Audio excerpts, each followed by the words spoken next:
పర్సనాలిటీకి కొలత లేదు, జ్ఞానమునకు కొలత లేదు, బలమునకు కొలత లేదు. నువ్వు ఏ దాన్ని కొలత ట్రై చేసినా ఆ కొలతకు అందని వాడే దేవుడు. జానాబెత్తుడు ఉండడు, నాకు కనపడమని దేవుడిని అంటాడు. పెద్ద ఈ మొహం దేవుడు ఉన్నాడు, దేవుడు నాకు కనపడమని అంటాడు. ఏంది నీకు కనపడేది? నా చొక్కా మీద ఎక్కిన చీమ మాట్లాడినట్టు ఉంటుంది. నా చొక్కా మీద ఒక చీమ ఎక్కి మనిషి అంట, మనిషి ఏడున్నాడు మనిషి అంటుంది. అది నా చొక్కా మీద తిరుగుతా. ఏడ తిరుగుతుంది అది? ఎవరి మీద తిరుగుతుందండి? అది మనిషి మీదే తిరుగుతూ మనిషి లేడంటుంది. దీన్ని ఏం చేయాలి? మనిషి ఉన్నాడని ఎప్పుడు అర్థమైతే? పట్టుకొని నలిపినప్పుడు అర్థమైంది. అట్లాగే దేవుడు ఎంత ఉన్నాడంటే ఆ అనంతుడైన దేవునిలోనే మనం అందరము ఉన్నాం. ఆకాశ మహాకాశములే పట్టజాలని దేవుడవు, అణువంతా రూపుదాల్చి కన్య గర్భము చేరావు. ఆకాశ మహాకాశములే పట్టజాలని దేవుడవు, అణువంతా రూపుదాల్చి కన్య గర్భము చేరావు. లోకాలే ఏలేటి నీవు పసికోనై చేరినావు. లోకాలే ఏలేటి నీవు పసికోనై ఒడి చేరినావు. ఊహకు అందదు నీ వింత త్యాగం త్యాగం త్యాగం. ఎంత చిత్రమో ఏమి చోద్యమో, ఎంత చిత్రమో ఏమి చోద్యమో. యేసయ్యా నీ ఆగమనం ఎంత చిత్రమో, యేసయ్యా నీ జననం ఎంత చోద్యం. Praise the lord. బాబు, భక్తుల్ని లోకం పిచ్చోళ్ళ చూసిద్ది నాన్న, కానీ లోకానికి మైండ్ పోయింది నాన్న. ఆ మైండ్ పోయిన లోకం నిన్ను పిచ్చోడి కింద లెక్క కట్టి చూస్తే నువ్వు పోయి ఆ పిచ్చోళ్ళతో కలవాకు నాయనా. నువ్వు మనస్సాక్షి బాగు చేయబడిన వ్యక్తివి, సరిగ్గా ఆలోచించిన వ్యక్తివి నాయన. లోకం భక్తి చేస్తున్న నిన్ను పిచ్చోళ్ళ చూస్తే చూడని నాన్న, కానీ భక్తి చేసే నువ్వు ఎప్పుడు పిచ్చోడివి కాదు. దేవునికి భయపడి, దేవుడు ఉన్నాడని నమ్మి, దేవునికి లోబడి మంచి మనస్సాక్షిని సాధన చేసే నువ్వు ఎప్పుడు పిచ్చిదానివి కాదు, నువ్వు ఎప్పుడు పిచ్చోడివి కాదు. కానీ దేవుడు, దేవుని భక్తి అని నువ్వు మాట్లాడుతుంటే నిన్ను వెర్రి వెంగళప్పలా చూస్తున్నారు చూడు కొంతమంది నీ పై అధికారులు. ఎవడా నువ్వు ఊరగా దేవుడు దేవుడు అనుకుంటా అంటాడు. అంటే వాడి దృష్టిలో నువ్వు చాదస్తు పొడి వెర్రి వెంగళప్పవి. కానీ రివర్స్, నువ్వు కాదు, నిన్ను వెటకారం చేసే వాడు వెర్రి వెంగళప్ప. వాడిది చాదస్తం, నీది కాదు. నువ్వు జ్ఞానంగా అడుగులేస్తున్నావు. నిన్ను ఎవడు తిక్కలోడు అనుకున్నా వాడు తిక్కలోడు అవ్వాల్సిందే ఒకనాటికి, నువ్వు కాదు. నువ్వు ఎందుకంటే సృష్టికర్తను గుర్తుపట్టావు, నీ ఉనికికి ఒక కారణం ఉందని గ్రహించావు. ఇక రెండవది, ఫస్ట్ పాయింట్ గెలిచేశారు, నమ్మారు దేవుణ్ణి, ఉన్నాడు. ఇంకే నీ డౌట్ ఏమోనన్నా ఉన్నాడో లేదని అనుమానం ఉందా? 100% నేనున్నానంటే నన్ను నిర్మించిన నిర్మాణకుడు నా సృష్టికర్త ఉన్నాడు అని నమ్ముతున్న వాళ్ళు ఎంతమంది చేతులు ఎత్తండి. ఆయన ఉన్నాడు కనుక నేను ఆయన గురించి ఆలోచిస్తాను, ఆయన గురించి అన్వేషిస్తాను, ఆయన గురించి తెలుసుకుంటాను. ఫస్ట్ పాయింట్ ఏంటి? ఉన్నాడు. రెండో పాయింట్ ఏంటి? ఉన్నాడు కాబట్టి ఆ ఉన్నవాడిని తెలుసుకోవాలి. ఆయన నాకు మరుగై ఉన్నాడు, దోబూచులు ఆడుతున్నాడు, నేను ఆయన్ని తడవులాడి కనుగొనాలి.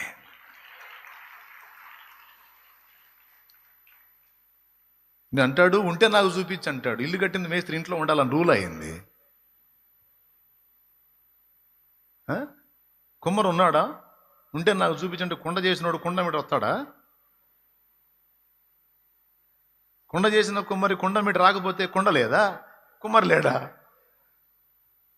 అసలు మేస్త్రి ఇల్లు కడతాడు ఎవరు ఉండటానికి? మేస్త్రి ఉండటానికే, లేకపోతే కట్టించినోడు ఉండటానికా? అట్లాగే ఆ పరమ మేస్త్రి మనం ఉండటానికి ఈ లోకాన్ని కట్టాడు.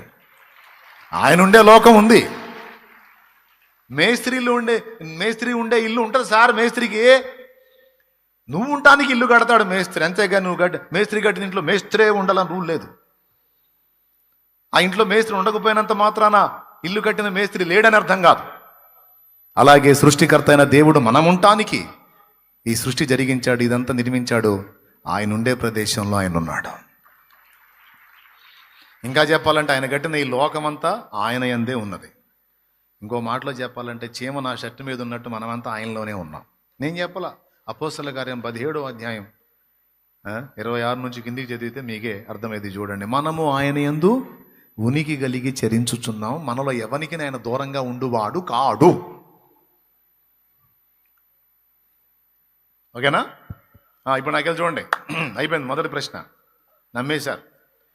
నేనేమంటున్నానంటే ఇప్పుడు మీకు ఒక మంచి మాట చెప్తాను. ఖచ్చితంగా ఆలోచించారు, మంచి నిర్ణయం తీసుకున్నారు. ఈ నిర్ణయం సచ్చిందాకా పోనీయొద్దు. పోతే మన ప్రాణం పోవటమే కానీ దేవుడు ఉన్నాడు అనే మన విశ్వాసం మాత్రం పోవటానికి లేదు. దేవుడు ఉన్నాడు అని నేను నమ్ముతున్నాను. ఓకేనా? రైట్. ఆ ఉన్న దేవుడు ఎవరు అనే ప్రశ్న కూడా నువ్వు వేసుకున్నావు. లేకపోతే నువ్వు పుట్టింది క్రీస్తులో కాదు, విగ్రహారాధికుడిగా పుట్టావు, విగ్రహారాధన చేసావు, నేను చేశాను, నువ్వు చేసావు. కనపడ్డ దానికల్లా మొక్కాం, బోర్లు పడ్డాం, దండాలు పెట్టాం, పొర్లు దండాలు పెట్టాం, సాష్టాంగ నమస్కారాలు చేసాం, ప్రదక్షిణాలు చేసాం, పడాల్సిన పాటలన్నీ పడ్డాం. ఈ దేవుడు, ఆ తల్లి, ఈ స్వామి, ఆ స్వామి, అది ఇది అనుకుంటే తిరిగాం, గుండ్లు కొట్టించుకున్నాం, పడాల్సిన పాటలన్నీ పడ్డాం. కానీ తిరిగి తిరిగి తిరిగి తిరిగి తిరిగి చిత్రంగా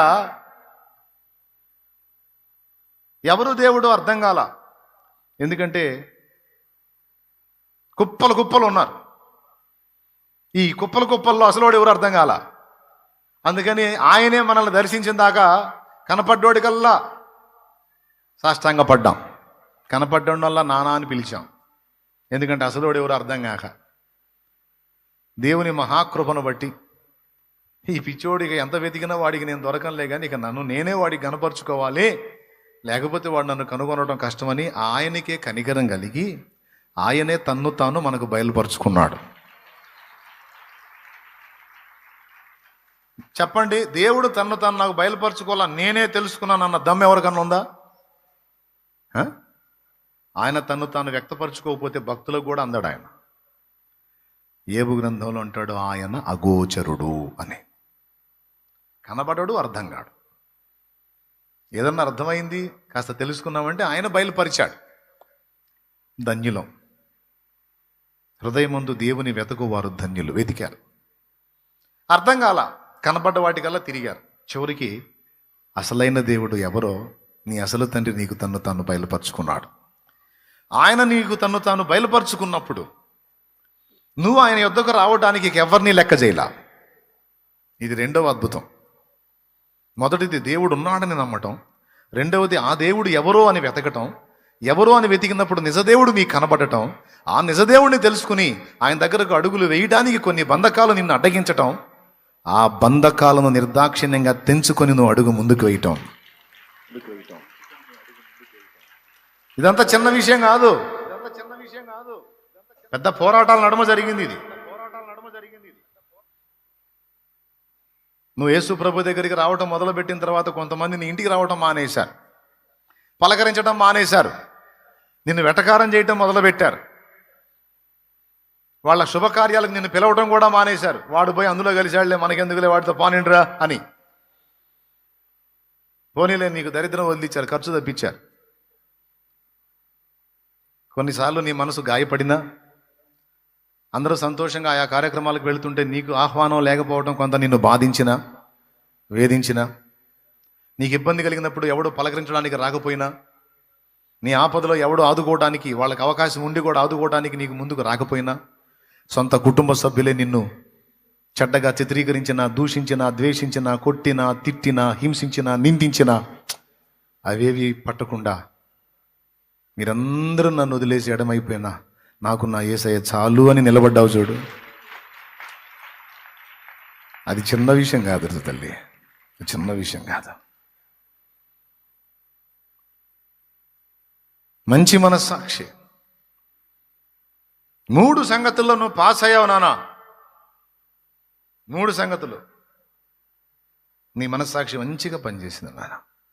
దేవుడు ఉన్నాడు అని నమ్మే విషయంలో, ఆ దేవుడు ఎవరు అని వెతికే విషయంలో, వెతికిన దేవుడు దొరికినప్పుడు ఆయన కోసం తెగించి అడుగు ముందుకు వేసే విషయంలో నువ్వు గెలిచావు. ఆయనే చాలనుకున్నావు. అందుకే చెప్తున్నాను, ఈ విషయంలో నీ మనస్సాక్షి అద్భుతంగా పనిచేసింది. ఆయన రెక్కల కిందికి వచ్చావు, మారు మనసు పొందావు, పాపములన్నీ కడగబడి నిమిత్తం బాప్తిస్మం పొందావు, పరిశుద్ధపరచబడ్డావు. నువ్వు బాప్తిస్మం పొందినప్పుడు ఏం జరిగిందో తెలుసా? నీ పాపాలు కడగబట్టమే కాదు, నీ మనస్సాక్షి కూడా కడగబడిందిట యేసు రక్తం చేత. యేసు రక్తం చేత నీ మనస్సాక్షి కూడా కడగబడింది, శుద్ధీకరణ జరిగింది. ఒకప్పుడు ఏవేవి నీకు తప్పులుగా అనిపించలేదో, ఎప్పుడైతే మారు మనసు పొంది బాప్తిస్మం పొంది మనస్సాక్షి కడగబడ్డావో, అప్పుడు ప్రతిదీ కూడా తప్పులా నీకు అర్థమైంది. ఒకప్పుడు ఏవి తప్పులుగా అనిపించలా నీకు, ఇప్పుడు ఏ చిన్నది తప్పు జరిగిన వెంటనే నీకు అర్థమైపోతుంది. నేను ఇలా మాట్లాడకూడదు కదా, నేను ఇలా చేయకూడదు కదా, నేను ఇలా ప్రవర్తించకూడదు కదా, నేను ఇలా ఆలోచించకూడదు కదా, నేను ఇలా ఉండకూడదు కదా అని నీకు అర్థమవుతుంది. ఎంతమంది ఒప్పుకుంటారు బ్రదర్? కడగబడక ముందా, కడగబడ్డ తర్వాత? రైట్. 3 విషయాల్లో అద్భుతంగా గెలిచాం. ఇంకా ఇక్కడ ఎవరైనా నిజదేవుణ్ణి తెలుసుకొని కూడా పాపక్షమాపణ నిమిత్తం మారు మనసు పొంది బాప్తిస్మం పొంది ఉండకపోతే, 2 మెట్లు ఎక్కావు, ఈ 3వ మెట్టు కూడా ఎక్కువ. మళ్ళీ అక్కడెందుకు ఆగటం? దేవుడున్నాడని నమ్మావు, ఆ దేవుడు యేసనని తెలుసుకున్నావు, ఆయన దగ్గరకు వచ్చావు, ఆయన నీ కోసం సిలువలో ఏం చేశాడో తెలుసుకున్నావు. మరి ఆయన రక్తంలో నీ పాపాలన్నీ తొందరగా కడిగేసుకోయ్యా, కడిగేసుకోమ్మా. ఆయన రాకడెప్పుడో నీ పోకడెప్పుడో తెలియదు కదా. సాయంత్రం దాకా ఉంటామని గ్యారెంటీ ఉందా? రేపటి వరకు ఉంటామని గ్యారెంటీ ఉందా? లేదు కదా. కాబట్టి నేడే రక్షణ దినం, ఇదే అనుకూల సమయం. పాపాలు చేయడానికి ఆలోచించాలి కానీ చేసినవి కడిగేసుకోవడానికి ఆలోచన ఎందుకు? కడిగేసుకో, జీవగ్రంథంలో పేరు సంపాదించుకో. ఎందుకంటే నువ్వు నమ్ముతున్నది నిజం, దేవుడు ఉన్నాడు. ఆ ఉన్న దేవుడు మన కోసం మనల్ని చేయలే, తన కోసం మనల్ని నిర్మించాడు. ఇది 4వ విషయం. దేవుడు ఉన్నాడు, ఆ దేవుడిని నువ్వు వెతికావు, ఆయన యేసేనని తెలుసుకున్నావు, చెప్పిన మాట విని మారు మనసు పొంది బాప్తిస్మం పొందావు. ఇప్పుడు 4వ మాట చెప్తున్నా. అసలు ఎందుకు చేశాడు దేవుడు నిన్ను నన్ను మనల్ని అంటే, మన కోసం మనం బతకటానికి మనల్ని చెయ్యాలా. కానీ ఈరోజు జనాన్ని చూడండి, మీరు సమాజాన్ని చూడండి. సమాజం బ్రతుకుతున్నదంతా సృష్టికర్తను గురించి కాదు, సృష్టికర్త కోసం కాదు, ఎవరి కాళ్ళే తమ కోసం తమ బతుకుతున్నారు. అరే అసలు నేను ఒకడిని ఉనికిలోకి వచ్చానంటే నన్ను ఉనికిలోకి తెచ్చినోడు ఎవరు? అసలు ఇంతమంది ఉంటే నన్ను ఎందుకు పుట్టించాడు? నా జన్మ వెనక ఆయనకున్న ప్లాన్ ఏంటి, ప్రణాళిక ఏంటి, ఉద్దేశం ఏంటి? ఫ్యాన్ తెచ్చుకున్నామంటే ఇంటికి ఎందుకు తెచ్చుకున్నామండి? ఫ్యాన్ని చేసుకున్నాం, తయారు చేసుకొని ఇంటికి తెచ్చామంటే ఎందుకు తెచ్చాం? ఏందండి, ఎవరు చెప్పరు ఏందండి? గాలి, మన గాలి రావడానికి మనం తెచ్చుకున్నాం. రైట్. స్టవ్ తెచ్చుకున్నామంటే ఎందుకు తెచ్చుకున్నాం? అంటే అనవసరంగా అయితే తేలా, ఏదో ఉద్దేశంతోనే స్టవ్ తెచ్చావు, ఏదో ఉద్దేశంతోనే ఫ్యాన్ తెచ్చావు. ఇల్లు కట్టుకున్నావు, ఎందుకు కట్టుకున్నావు? ఇల్లు తన కోసం తను ఉండటానికి కట్టుకున్నావా, లేదా నువ్వు ఉండటానికి కట్టుకున్నావా? అంటే నువ్వు ఏది చేసినా నీకేదో ఒక విధంగా ఉపయోగపడిద్దని నీ కోసం చేసావా, లేకపోతే వాటి కోసం వాటిని చేసావా? మైండ్ బాగా పనిచేసిన వాళ్ళు చెప్పండి. ఆఖరి కూటానికి వచ్చినా నా కోసం వచ్చావా, నీ కోసం వచ్చావా? అంటే తమరు ఏది చేసినా ఇతరుల ప్రయోజనం అయితే ఏమి ఉండదు, అంతా మన వ్యవహారమే. ఆ న్యాయమేలే. కష్టపడి మరి సంపాదించి డబ్బులు పెట్టి ఫ్యాన్ తెచ్చినా, టీవీ తెచ్చినా, ఇల్లు కట్టినా, ఏమయ్యా వాషింగ్ మిషన్ తెచ్చినా, స్టవ్ తెచ్చినా, బైక్ తెచ్చినా, సైకిల్ తెచ్చినా, కారు తెచ్చినా, ఇవన్నీ ఎందుకయ్యా? నీకోసం. Okay, right. ఇంత సృష్టి చేసి ఇందులో మనుషుల్ని పెట్టి ఇంత కథ నడుపుతున్నాడు దేవుడు. ఎవరి కోసం? తమ్ముడా, చదువుకున్న తమ్ముడా, ఎవరి కోసం నాన్న? నీకోసమా ఆయన కోసమా? మరి ఈ లాజిక్ ఎందుకు మిస్ అయ్యారు మనోళ్ళు? ఆఖరికి దేవుడి దగ్గరికి వచ్చి కూడా దేవుణ్ణి కాకాపడుతుంది ఎవరి కోసమో తెలుసా? మన కోసమే. ఇది ఒరిజినల్. దేవుణ్ణి దువ్వుతుంది ఎవరి కోసమో తెలుసా? దేవుడికి భజన చేస్తుంది ఎవరి కోసమో తెలుసా? నేను నీకెందుకు, నీకు భజన బాగా చేస్తా, నన్ను నువ్వు కనిపెట్టు. అది ఏంది? మనకు తినటానికి ఉండటానికి ఏ తక్కువ చేయొద్దు. నీకు ఎంత భజన కావాలి నీకు నన్ను అడుగు, నేను చేస్తాను. ఆఖరికి చేసే భజన వెనక కూడా మన స్వార్థం, మన ప్రయోజనం. ఎప్పుడన్నా మనం దేవుని ముందు కూర్చొని, దేవా అసలు నువ్వు నన్ను ఎందుకు చేశావు దేవా? నేను నీ కొరకు ఏం చేయాలి తండ్రి? నువ్వు చెప్పు తండ్రి, నీ కోరిక తీరుస్తాను. నువ్వు చెప్పు తండ్రి, నువ్వు చెప్పింది చేస్తాను అని ఎప్పుడన్నా అడిగా? మోకరించిన దగ్గర నుంచి, దానికేమో ప్రార్థన పేరు, మోకరించిన దగ్గర నుంచి, తండ్రి నా కోరిక తీర్చవా, నా ఆశ తీర్చవా, నాకు అట్లా చేయవా, నాకు ఇట్లా చేయవా, నాకు అది ఇవ్వా, నాకు ఇది ఇవ్వా, నాకు అలా చేయి, ఇలా చేయి, నా కోరిక తీర్చు, నేను అనుకున్నా జరిగించు అని ఏ పొద్దు కూడా నాకు నాకు నాకు నాకు చేయనే తప్ప నేను నీ కొరకు ఏం చేయాలని నన్ను నిర్మించావు నాయన. నా జన్మ వెనుక నీకున్న ఉద్దేశం ఏంటి తండ్రి? ఎందుకోసం నన్ను నిర్మించావు నాయన? నా కోసం ఎంత రిస్క్ ఎందుకు చేశావు దేవా? చెప్పు నాయన, నీ కోరిక ఏంటో నేను తీరుస్తానని ఒక్కసారన్నా నీ కోరిక ఏమిటి దేవా నేను తీరుస్తానని అడిగావా? అడిగితే చెప్పు, సంతోషిస్తాను. దాదాపు చాలామందికి అసలు ఇలాంటి ప్రార్థనే ఉండదు. కానీ ఇది న్యాయమైన ప్రార్థన. మంచి మనస్సాక్షితో 3 మెట్లు ఎక్కిన వ్యక్తి 4వ మెట్టు ఎక్కాలి. ఆ 4వ మెట్టు ఏంటంటే, నీ ఉనికి వెనక సృష్టికర్త ఉద్దేశం, నీ జన్మ వెనక సృష్టికర్త ఉద్దేశం. దీనికి చదువు ఉన్నోడా, చదువు లేనోడా, కుర్రోడా, ముసలోడా అన్న భేదం లేదు బ్రదర్. ఆడ మనిషా, మగ మనిషా, పిల్లోడా, పెద్దోడా అన్న భేదం లేదు. కొంతమందికి బాల్య దినముల్లోనే ఈ స్పృహ ఉంటుంది, కొంతమందికి తల మొత్తం తెల్లగా అయినా సిగ్గురాదు. ఎందుకు ఈ విషయాలు చెప్తున్నానంటే, ముసలాళ్ళని హేళన చేయటానికి కాదు. వృద్ధాప్యం వచ్చినా కూడా సృష్టికర్త యొక్క ఉద్దేశము, చిత్తమును తెలుసుకోకుండా బ్రతకటం అనేది మంచి మనస్సాక్షి లక్షణం కాదు. చిన్న ప్రాయములోనే సృష్టికర్త యొక్క ఉద్దేశాన్ని, సత్యాన్ని తెలుసుకొని దాన్ని నెరవేర్చడానికి అడుగులు వేసినటువంటి వాళ్ళు మంచి మనస్సాక్షిని సాధన చేసినటువంటి వాళ్ళు. ఓకేనా? 4వ పాయింట్లో ఆగాము ఇప్పుడు మనం. మొదటి పాయింట్ ఏమిటి? ఉన్నాడా లేడా? మంచి మనస్సాక్షి ఏం చెప్పింది? ఉన్నాడని చెప్పింది. చెడిన మనస్సాక్షి ఏం చెప్పింది? లేడన్నోడు అటు తిరుగుతున్నారు, ఉన్నాడన్నోడు వెతుకుతున్నాడు. ఉన్నాడు. రెండవది, ఉన్నవాడెవరు? వెతకాలి. 3వది, దొరికాడు. వెతకుడి మీకు దొరుకును. దొరికాడు. ఆయన నిజదేవుడు యేసయ్య. ఎందుకు ఆయన? ఎందుకంటే సృష్టికర్త ఆయన, ఏ పాపము లేని పరిశుద్ధుడు, పాపులందరి రక్షణ కొరకు ప్రాణం పెట్టి తిరిగి లేచిన వాడు. ఆయన యందు విశ్వాసం ఉంచి ఆయన రక్తంలో పాపాలు గడుకునోడు నిత్య జీవం చేరతాడు, నిత్య నరకాగ్ని తప్పించుకుంటాడు. అలా నరకం తప్పించి నిత్య జీవం ఇవ్వడానికి మన కోసం భూమి మీదకి వచ్చినటువంటి అసలు స్థితులైన సృష్టికర్త ప్రభువే. ఈ విధంగా మన పాపాలు మోసి మన కోసం ప్రాణత్యాగం చేసి మన భారాన్ని తొలగించే దేవత గాని, దేవుడు గాని, తల్లి గాని, తండ్రి గాని, స్వామి గాని, అయ్య గాని, అమ్మ గాని ఎవరు లేరు. ఉంటే చెప్పొచ్చు, తప్పులేదు.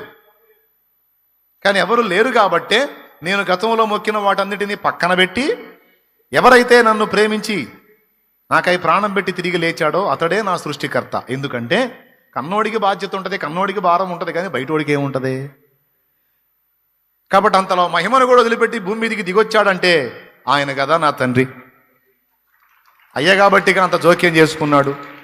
అయ్య కాబట్టిగా మహిమను కూడా వదిలిపెట్టి, కిరీటాన్ని వదిలిపెట్టి, కెరూబులు, శరాపులు, దూతలు, మహాదూతల మహిమను వదిలిపెట్టి మట్టి పురుగుగా భూమి మీద పుట్టి బీదవాడై బ్రతికి తనకంటూ ఏమీ లేని స్థితిలో ఉండి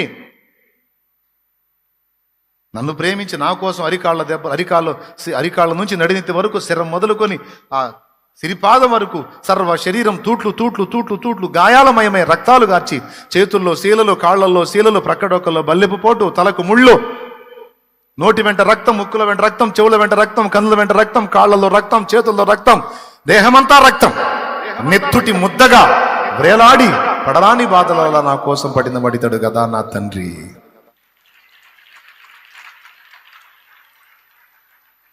ఈయన కదా నిజంగా నా తండ్రి. మరి ఇంత పని ఎవరు చేశారు? మిగిలిన వాళ్ళు ఒక్కడు చేయలా. కాబట్టి నేను వాళ్ళని తిట్టను, దూషించను, తృణీకరించను. కానీ మరి అక్కరకు రాని చుట్టము మృక్కిన వరమి అని వేల్పు మోహరమున బార నశ్వము గ్రక్కున విడవంగా వలయ గదరా సుమతి అన్నాడు. ఆ సుమతి శతక పద్యానుసారంగానే పనికి మాలినటువంటి సహవాసాలు, పనికిరాని భక్తి సాధన నిష్ఫలమని వదిలేశా. నిజదేవుడు ఈయనేనని తెలుసుకొని ఇక ఈయనకు అంకితం అయిపోయినా, ఆయన రెక్కల్లో వచ్చేసిన, ఆయన రక్తంలో కడుక్కున్నా, ఇక ఆయన చిత్తం ఏంటో వెతికి దాన్ని నెరవేర్చడానికి ఇప్పుడు బతుకుతున్నా.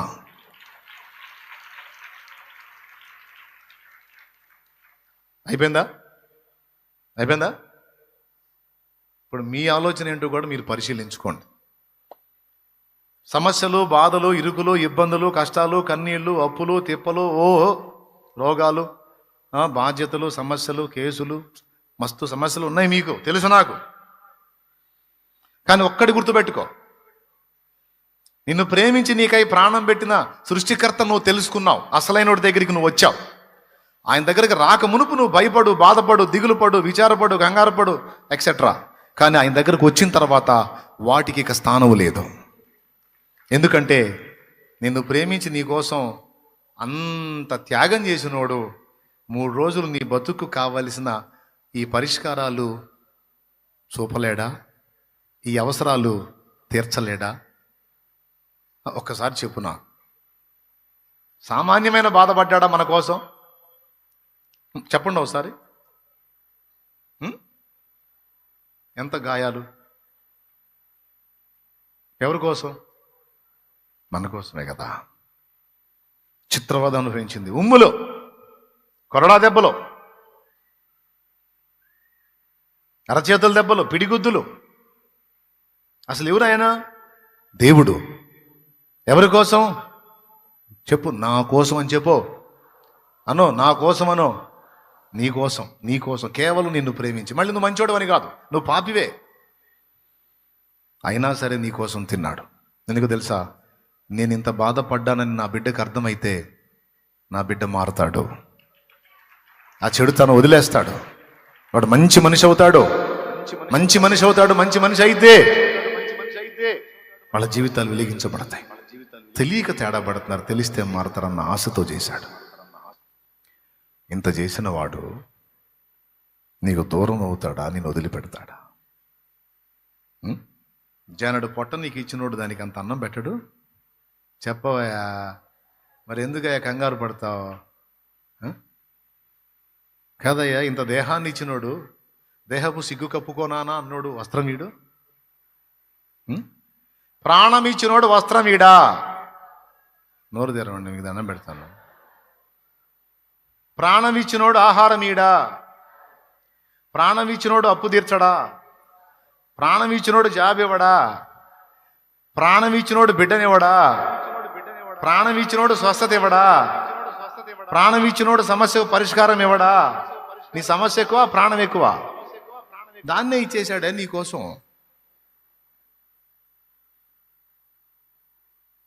ఇవన్నీ చెప్పేటప్పుడు బాగానే వింటారు, మళ్ళీ భయంలోనే బతుకుతారు. నేనైతే ఇదే అనుకుంటా బ్రదర్, ఎంత జటిలమైన సమస్య వచ్చినా పిల్లలతో, నాతో ఉండేవాళ్ళతో, తమ్ముళ్ళతో, చెల్లెళ్ళతో అదే చెబుతాను నేను. ఆయన తన ప్రాణం కంటే ఎక్కువగా నన్ను ప్రేమిస్తాడు. ఆయన సెలవు లేకుండా నా మీద ఈగ వాలిద్దా, వాళ్ళమున్న దాని సంగతి తెలుస్తా. ఆయన సెలవు లేకుండా, ఆయన పర్మిషన్ ఇవ్వకుండా ఈగ వాలిద్దా? వాళ్ళమనం. నా తల వెంట్రుకలన్నీ లెక్కించాడు నా తండ్రి.